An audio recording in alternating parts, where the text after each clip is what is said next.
Happy Tulip Tuesday. This is the day we share timely tips for the tulip bunch. Today, talking about the hydration chamber. It's on trend. We all know it keeps your flowers alive so much longer. Old school technique works fabulously.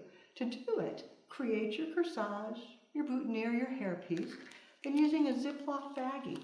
Set that inside. Mist it a little bit so there's some moisture in there. Then start sealing to get that airtight lock. But before you get to the end, stop and set in a straw.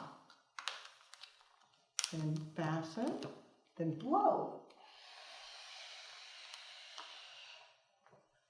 Pull it out, finish sealing, and now you have a protective pillow to keep your flowers alive and safe for so very long. Set it in the cooler, they can wait for days. Then when you take it out, it's ready to wear.